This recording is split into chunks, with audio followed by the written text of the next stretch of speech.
Hi everyone, it's me Arden Lee, and in this video we're going to be talking about how to develop healthier eating habits. One of the members of the Repatterning Parlor asks for this video how they can stop using food as a way of punishing themselves. They notice that when they feel bad about themselves, they reach for food that also feels bad, and then that creates a cycle of feeling bad, and they want to be able to stop it.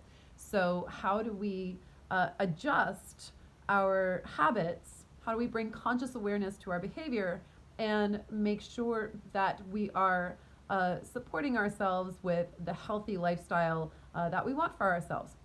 I'm going to make a disclaimer first and foremost. I am not a nutritionist, and you should definitely not take diet advice from me.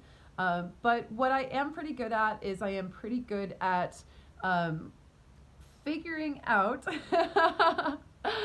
what is causing our body's responses, and how we can respond to the cravings in our body with more awareness, with more conscious thought, and how we can really get to the root of what these habits and patterns are craving or seeking, right? Because so often it's not really about the food. Now, it might be a pattern, right? It might be a pattern in terms of, oh, we feel bad, so we reach for something that's going to feel good in the moment, right? We might, for example, I can think of eating habits that I had before I went through my own repatterning, and I remember, feeling like if there were emotions I was having that felt inappropriate or feelings that I couldn't control, just like diving into like the narcotizing lust of a pint of ice cream, right? and and being in a place where I've achieved more emotional self-mastery, I'm a lot better at being able to really listen to my body and say, well, what do I really want? Do I really want that junk food? And maybe sometimes I do, right? But overall, getting to a place where we can bring more conscious awareness to our choices is something that is also healthy for us to do around food. So what kind of diet might be a healthy diet for you is not something I'm ever going to attempt to prescribe to anyone. For that, you should definitely seek out a nutritionist. But if we want to talk about our habit and our mindset and being able to call our power back from always reaching for those things when we're dealing with our emotions, then yeah, I'm happy to help with that part.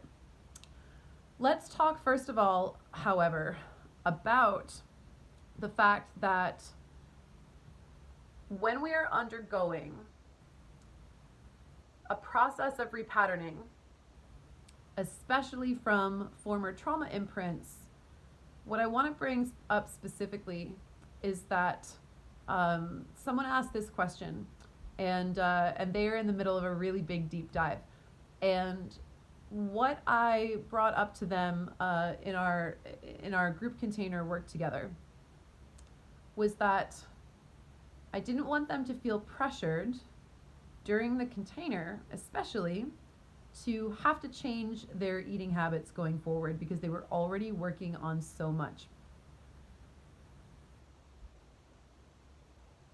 There was a part of me that sensed when I was in my own trauma healing cocoon that my eating habits probably weren't the healthiest, and that at some point my body was going to get to a point where I would be sensitive enough to the foods I was eating that I was going to want to develop better habits around it. And I kind of saw that coming. And I didn't really commit to it until maybe 6 months ago.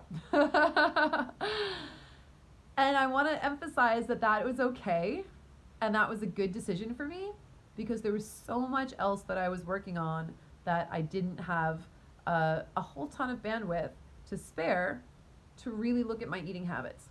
So that's first and foremost, you guys. If you're in a process of repatterning and you're, watching these videos or in the Repatterning Parlor group, which is the group I moderate on Facebook, by the way, so if you're not yet a member, go check out the link in the description box because we'd love to see you there. If you're doing this work, it can be really tempting to want to call yourself out a lot and want to repattern everything right away.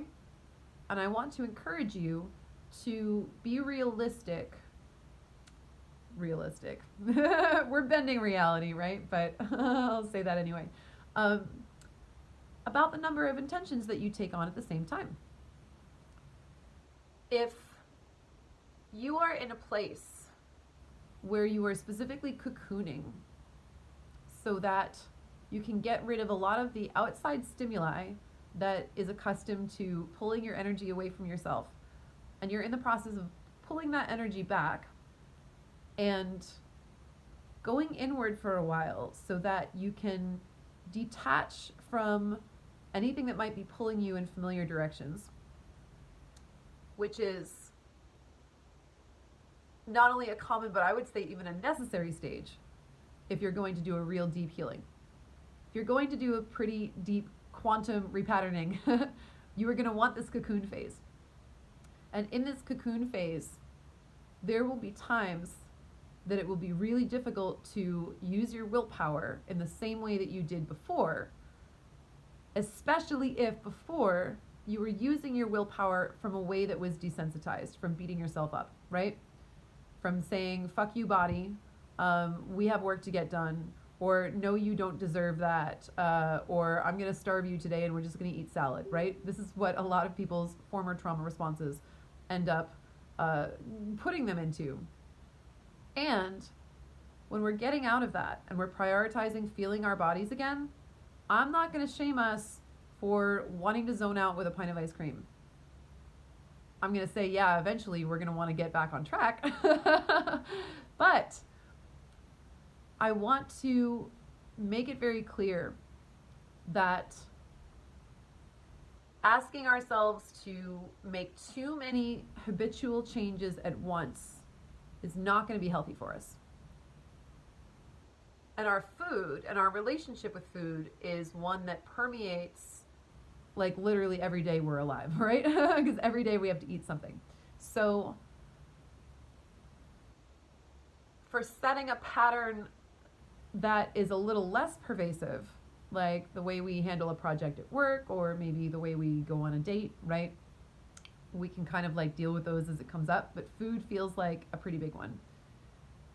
And I just don't want to put any shame out there for going through a phase where you're just listening to your body and you're kind of giving your body what it wants because you're listening to it for the first time and you're reestablishing that trust.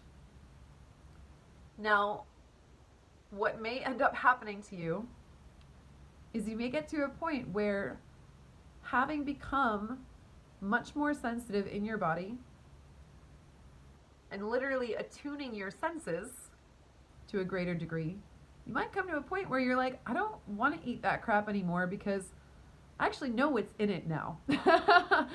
And I'm at a place where I'm bringing conscious awareness to so many of my decisions that I don't want to eat that.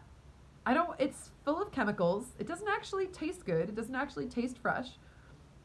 And so I'm attuning my awareness to what's actually going to be more healthy for me. That happened for me. And I don't always stick to it. But it ended up changing a lot of my relationship with food, even like down to where I shop. Going to farmers markets more often than I go to the grocery store, for example. And that attunement within our body, a lot of people who are on a spiritual path make a note of when that starts happening for them in terms of their relationship with food.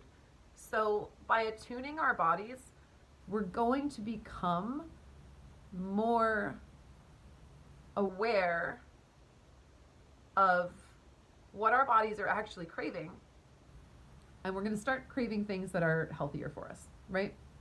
Because typically when we eat that pint of ice cream, even though it feels good in the moment because we're emotionally eating, right? Or we're eating for self-soothing, or we have an addiction, quote unquote, to sugar or whatever it is that we're feeding ourselves.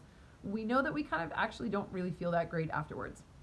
And in attuning our body's awareness and achieving more emotional self-mastery, we're actually going to get to a point where we are better predictors of what actually makes us feel good, right? And at that point, it'll be like, oh, I want the food that's actually going to make my body feel nourished, right? That's the space that we want to get to. So I'm going to say,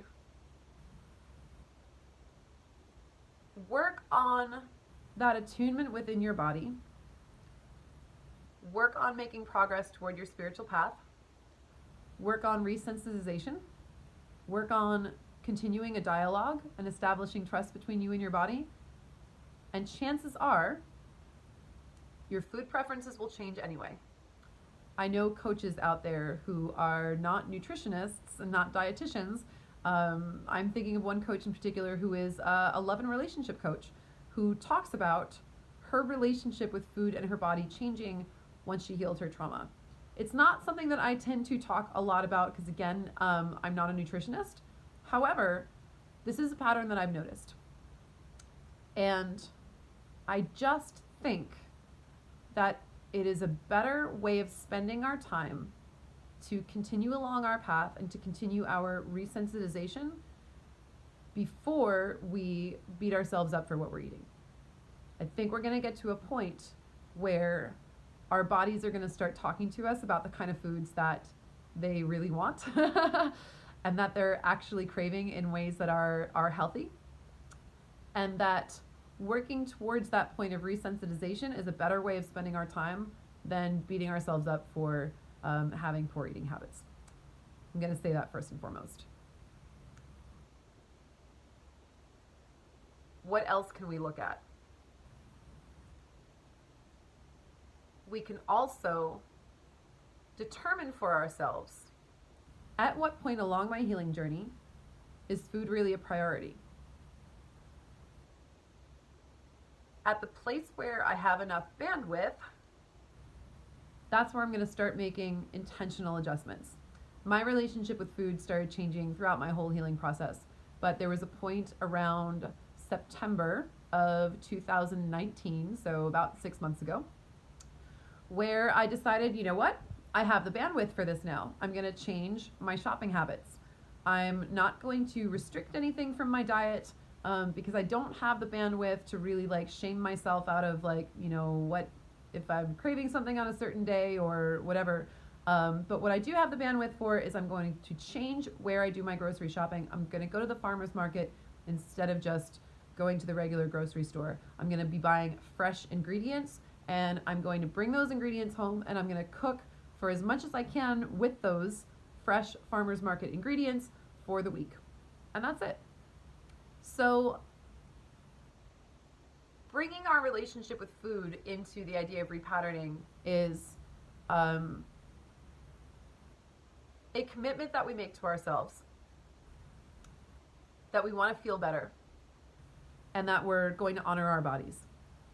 And it's a level of attunement that we've achieved where we are really listening to what our bodies want and crave, rather than mistaking that impulse or that pattern to reach for something that isn't healthy for us as being what our body actually wants. Does that make sense?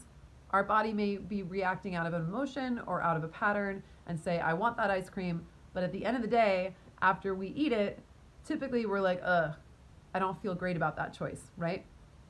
What we want to work on is our resensitizing and our attunement within our bodies so that we do end up making the choices that are healthy for us. And if at any point we want to figure out what is going to be healthy for our bodies, at that point we want to use our discernment to select a good nutritionist who's going to be able to let us know what kind of diet plan is going to be best for our own bodies. That is outside my wheelhouse.